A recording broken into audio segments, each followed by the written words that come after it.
नमस्कार, आदाब। मैं निशात और आप देख रहे हैं खबर Asansol, sponsored by furniture lovers की पहली पसंद, जीटी रोड, शनि मंदिर। Need-based Hospital and Medical Institute, which is accessible and affordable. है पायल मल्टी प्लाजा की, जहां ऑफिस स्पेस और शॉप्स अवेलेबल है, वो भी सिर्फ इनके लिए। आसनसोल में आ गया है City Montessori School, affiliated to CBSE board. Nursery and games का मजा लेना हो तो पैनोरमा अम्यूजमेंट पार्क है लोगों की पसंदीदा चॉइस। तो देर न करें, आज ही आए global wallpaper, wholesaler and retailer, interior decoration, दर सुविधा, Galaxy apartment. We turn your dreams into reality. Railway station, school जो बच्चों के जीवन में निभाता है एक अहम किरदार, little rising star play school है। मजहबी किताबों को लेकर दिए गए ममता बनर्जी के मतनाज़ा बयान की सोशल मीडिया में कड़ी मजम्मत हो रही है। मुफ्ती ज़ुबैर अहमद कासमी ने कहा कि कुरान अल्लाह ताला की मुक़द्दस किताब है और ये हमेशा से है और हमेशा रहेगी। स्कीम भी मिटेगी और स्कीम बनाने वाले भी मिटेंगे। वहीं मुफ्ती सईद असद कासमी ने कहा कि किसी भी स्कीम को मजहबी किताबों से मुआवजा करना सही नहीं है। हम इस बयान की भरपूर मजम्मत करते हैं और उनसे कहते हैं कि आप इस बयान के लिए माफ़ी मांगें।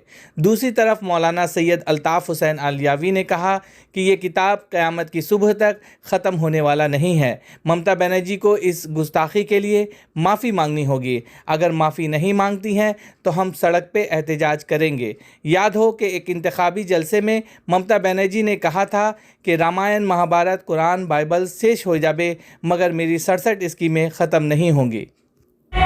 অনেক এগিয়ে বাংলা, উন্নয়নে কেউ পারবে না, পৃথিবীর সেরা বাংলা, বিশ্ব বাংলা। আমার রামায়ণ, মহাভারত, কোরআন, বাইবেল শেষ হয়ে যাবে, তা আমার কাহিনী পুরোবে না। 67টা স্কিম আমরা চালাই, ছোট থেকে বড়, জন্ম থেকে মৃত্যু। अस्सलामु अलैकुम वरहमतुल्लाहि वबरकातुहू।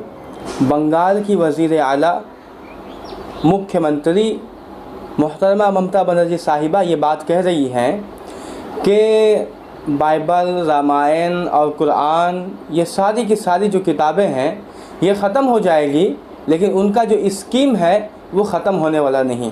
अल्लाह रहम करे। तो याद कर लें, ये जो किताब है अल्लाह रब्बुल आलमीन की तरफ से नाजिल करदा किताब है।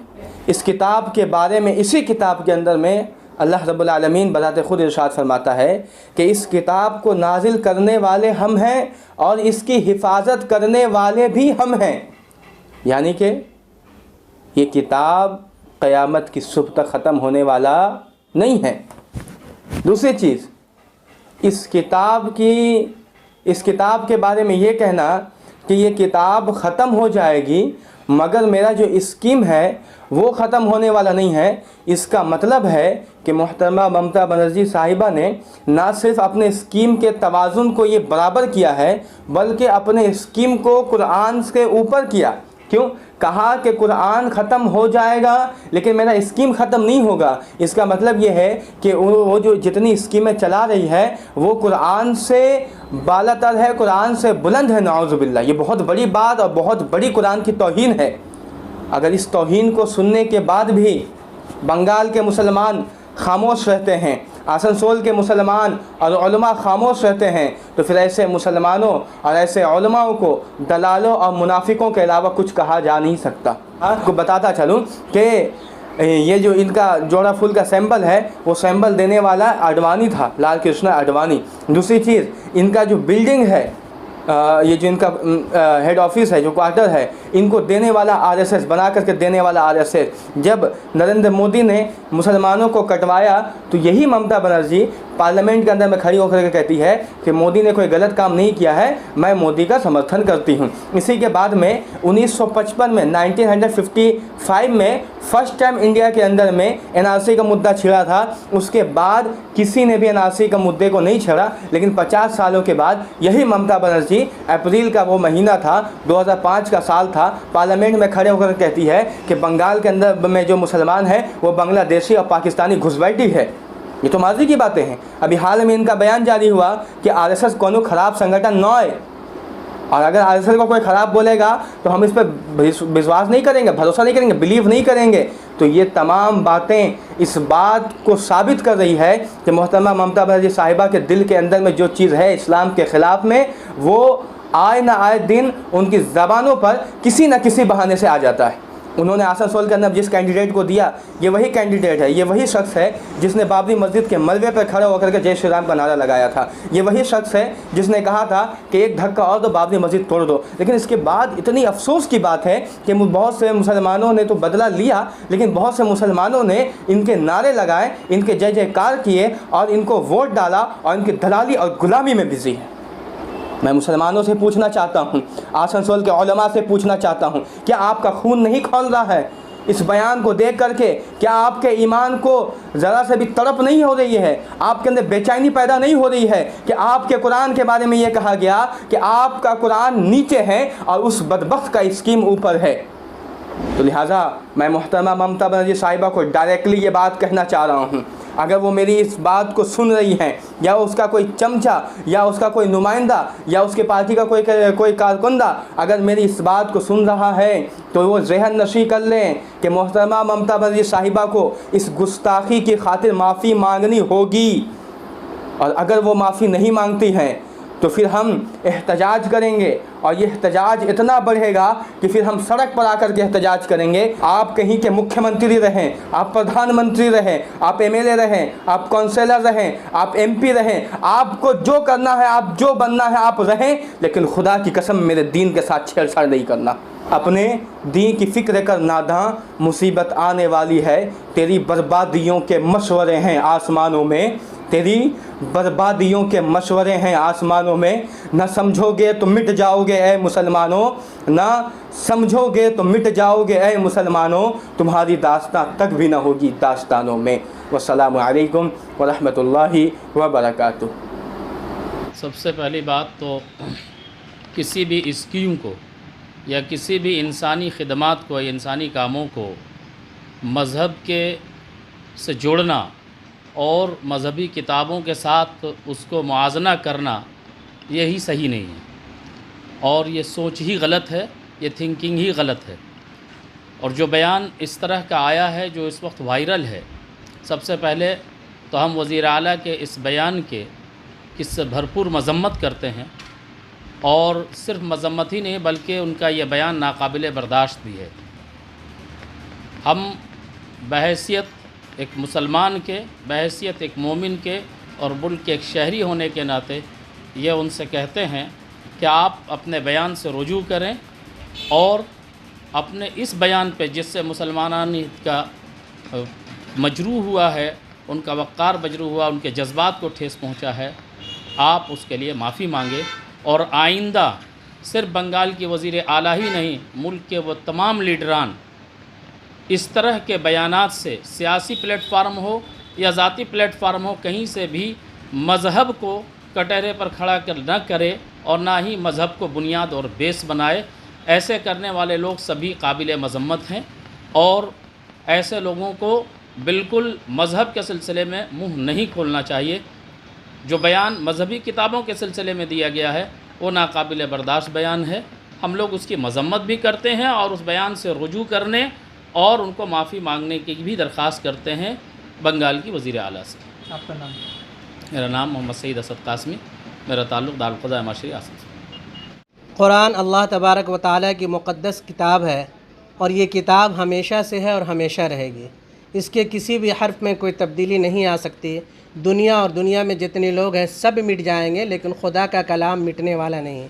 दुनिया के पैदाशुदा आदमी जो अपने स्कीमों को कहते हैं कि ये स्कीम हमेशा बाकी रहने वाली है, ये 100% उनकी गलतफ़हमी है और लाइल्मी है। स्कीम भी मिटेगी और स्कीम बनाने वाले भी मिटेंगे। बाकी रहने वाली चीज़ सिर्फ़ और सिर्फ अल्लाह की ज़ात है और अल्लाह की ये किताब है।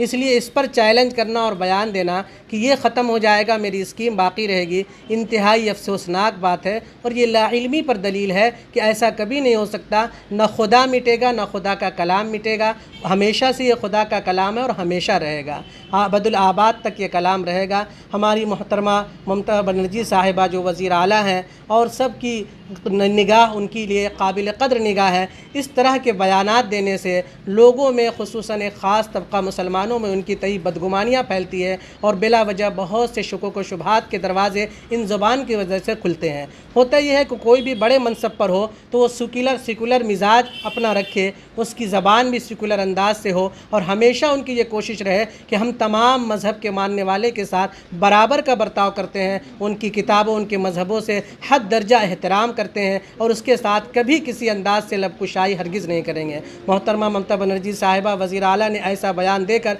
मुसलमानों के वक़ार को मुतासिर किया है। उसके मजहबी किताब के साथ इस तरह के बयान से उनके दिल को, मुसलमानों के दिल को नश्तर चुभाया है और बहुत कुछ सोचने पर मजबूर कर दिया है। हम इतनी फ़आल और मुतहर्रिक और समझदार खातून से गुजारिश करेंगे कि आप जल्द अज जल्द अपने इस बयान से रुजू फरमाइए और अपने बयान की तरदीद फरमाइए ताकि मुसलमानों और तमाम तबक़ों में फिर से आपके ताल्लुक़ से इत्मीनान और एतबार फिर से बहाल हो सके। आपका नाम? मेरा नाम मुफ्ती ज़ुबैर अहमद कासमी, काज़ी शरीयत दारुल क़ज़ा इमारत शरिया Asansol.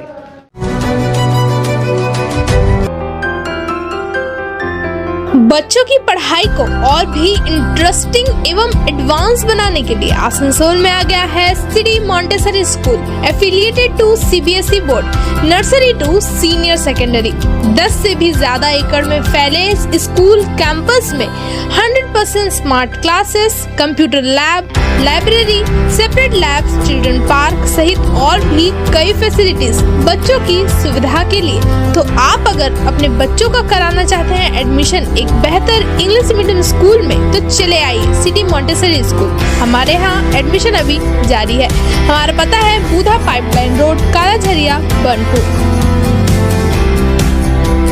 Need-based hospital and medical institute which is accessible and affordable to all because your health is our priority. 100-bedded IPD unit, super specialist doctors के साथ ही साथ यहाँ कई तरह की फैसिलिटीज उपलब्ध है जैसे emergency 24/7, modular OTs, ICU, NICU, HDU, pharmacy 24/7, day care unit, dialysis unit, dental unit, diagnostic and pathological service with fast, friendly, accurate and a higher level of care for you. हमारा पता है भगत सिंह मोड़, Asansol 713304। Contact number 9123873265, 9609002666, 6295280255।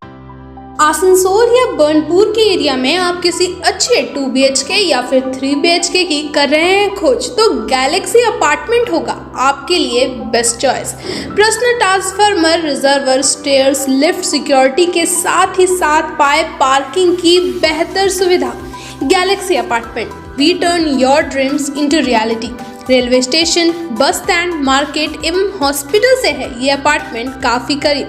तो फिर देर किस बात की, आज ही कांटेक्ट करें। हमारा एड्रेस है near ASN play school, south Sosti Nagar, smile, Asansol. ज़्यादा जानकारी के लिए स्क्रीन पर दिए नंबर पर कांटेक्ट करें। क्या आप हैं एडवेंचरस तो आसनसोल का फेमस पैनोरमा अम्यूजमेंट पार्क है आपका अगला stoppage. Water ride, statue park, ghost house और लैंड गेम्स का मजा लेना हो तो पैनोरमा अम्यूजमेंट पार्क है लोगों की पसंदीदा चॉइस। इसके अलावा बेस्ट फैसिलिटीज के साथ क्लब एंड रिजॉर्ट भी यहाँ स्थित है।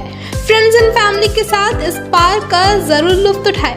मिनिमम एंट्री फीस सिर्फ 100 रुपए। एड्रेस है चौरंगी मोड़, NH19, आसनसोल, चितरंजन रोड, आसनसोल। अपने बिजनेस को स्टार्ट करने के लिए अगर आप खोज रहे हैं शॉप्स तो इससे बड़ा सुनहरा मौका आपको नहीं मिलेगा। जी हाँ, हम बात कर रहे हैं पायल मल्टी प्लाजा की, जहाँ ऑफिस स्पेस और शॉप्स अवेलेबल है, वो भी सिर्फ 11,000 रुपए स्टार्टिंग प्राइस के साथ। आसनसोल रेलवे स्टेशन के करीब स्थित पायल मल्टी प्लाजा में कई फैसिलिटीज अवेलेबल है जैसे parking space, secure environment with safety features, power backup, water storage और भी बहुत कुछ। आने वाले समय में इस एरिया में होने वाले डेवलपमेंट का यह होगा एक अहम हिस्सा। तो देर किस बात की, आज ही बुकिंग करें और अपने बिजनेस को दे एक नई उड़ान। हमारा एड्रेस है नियर आसनसोल रेलवे स्टेशन, पायल मल्टी प्लाजा, आसनसोल।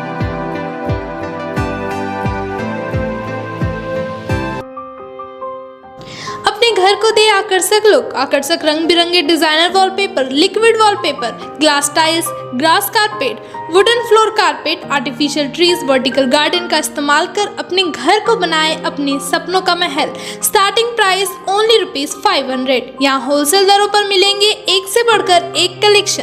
यदि घर का करना हो इंटीरियर डेकोरेशन तो देर न करें, आज ही आए global wallpaper, wholesaler and retailer interior decoration, मुर्गा सोल कॉम्प्लेक्स, लजीज बिल्डिंग, 3rd फ्लोर, आसनसोल।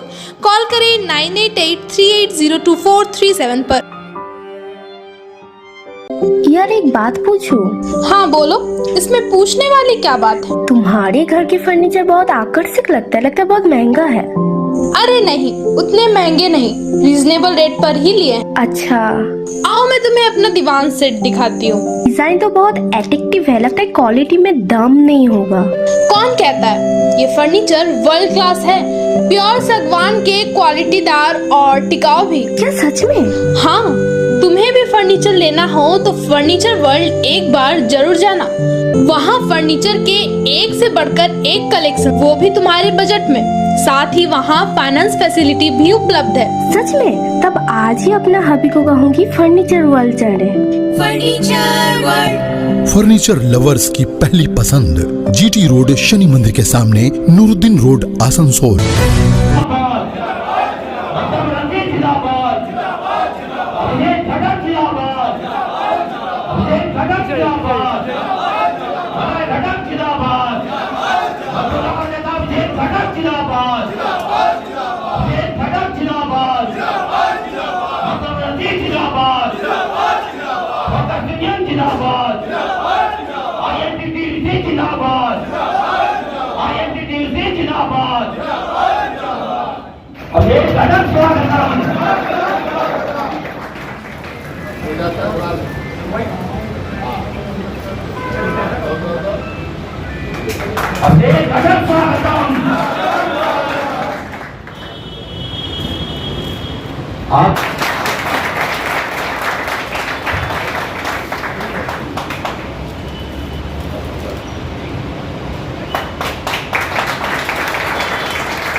की बात यह है, आपको तो मालूम होना चाहिए कि जब भी हॉकर्स के लिए जंगी तौर से जो आंदोलन हुआ है वो INTTUC का, यानी कि अभिजीत धवन के नेतृत्व में हुआ। आपको मालूम है कि जब भी कोई हॉकर्स पर RPF जुल्म किया, हम लोग सड़कों पर उतरे हैं, आंदोलन किए हैं। उसके बाद कई बार हम लोग पर भी केस हुआ। आपको मालूम है कि हमारे ऊपर भी RPF ने 2-3 दिन केस किया। हमारे तमाम नेता गोपाल लाल हैं, हमारे जाहिद भाई, जितने भी हमारे हॉकर्स के नेता, सब पर RPF ने जो है लगातार केस किया, उस पर जुल्म किया। उस बीच में हमारे कुछ हॉकर्स भाई बीजेपी के कुछ नेताओं के बहकावे में आकर रह गए थे, और वो जो है उन्होंने सोचा था कि शायद बीजेपी हमको रोजगार देगी।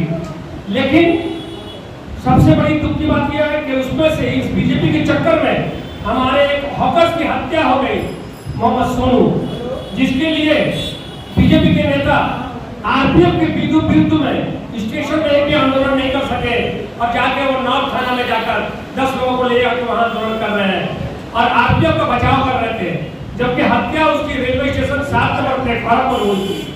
इसमें RPF के अधिकारियों का खुला खुली हाथ था। उसके बावजूद बीजेपी के नेताओं ने RPF अधिकारियों को बचाने के लिए जो षड्यंत्र रचा था, हमारे हॉकर्स भाइयों ने, हमारे अभिजीत धवन के नेतृत्व हमको आदेश दिया था कि तुम तुरंत जाओ। हम साथ ही साथ महकमा अस्पताल पहुंचे थे। हमारे तमाम नेता जो हॉकर्स के हैं, गोपाल जी, जाहिद भाई, कलाम के सारे लोग हम लोग हॉस्पिटल पहुंचे थे। वहाँ पर हम लोग अपना जो हम लोग का कर्मी था उसका सारा काम क्रिया करने के बाद हम लोग रेलवे स्टेशन में आकर प्लेटफॉर्म नंबर 7 को हम लोग जाम भी किए थे, जिसके लिए फिर से RPF ने हम लोग को मामला किया था। जब हॉकर समझा कि बीजेपी जो है ये सिर्फ लोगों को धोखा देती है, और हम लोग को ये जो लड़ाई तृणमूल कांग्रेस छोड़कर, हमारा मजदूर नेता अभिजीत घटक छोड़कर, हमारा मजदूर नेता मलाई घटक छोड़कर, तृणमूल कांग्रेस की नेत्री जो है ममता बंदोपाध्याय, वो लोगों के मजदूरों के हित में काम करती है। उसके अलावा कोई भी ऐसा नेता बीजेपी का पैदा नहीं हुआ है पूरे हिंदुस्तान में जो मजदूर की मदद करे। वो तो सिर्फ दलाली कर रहे हैं बीजेपी पूंजीपतियों की। स्टेशन में जितने भी पूंजीपति हैं वो स्टॉल ले लिए हैं, और स्टॉल लेकर जो है वहां पर को भगाने का काम कर रहे हैं। और आज बहुत सारे होटल में जब अपनी गलती का एहसास हुआ तो वो लोग हमारे लगातार हम लोग से योगायोग कर रहे थे। हम लोग उनका फिर से स्वागत कर रहे हैं और हम लोग इतना अच्छे आश्वासन करना चाहेंगे कि हमारा युवा नेता जो आसनसोल के उप महानागरिक भी हैं, मजदूर नेता भी हैं, जिला सभापति भी हैं, वो रात 12 बजे 1 बजे आप जब बुलाते हैं, आवाज देंगे, फोन करेंगे, वो आपकी सेवा में हाजिर रहता है। तो आपको उन पर भरोसा रखना है। और 4 तारीख जो जिस दिन हमारा यहाँ काउंटिंग है, आप इतना याद रखिए, हमारे सब फिर से हमारे सांसद सतुवेंद्र सिन्हा यहाँ आसनसोल से विजय होंगे। हम लोग जो स्टेशन के बाहर जो दुकानदार थे, जो सैकड़ों दुकानदार, उनको भी आपने उजाड़ दिया है। हम लोग दुकानदार और जितने हॉकर्स हैं सब मिलकर लड़ाई करेंगे। रेलवे हॉकर्स का जो यहाँ पर मीटिंग हो रहा है, हमारे मंच में राजू अलवलिया है जो हमारा जाहिद भाई, कलाम भाई, हमारे जो और भी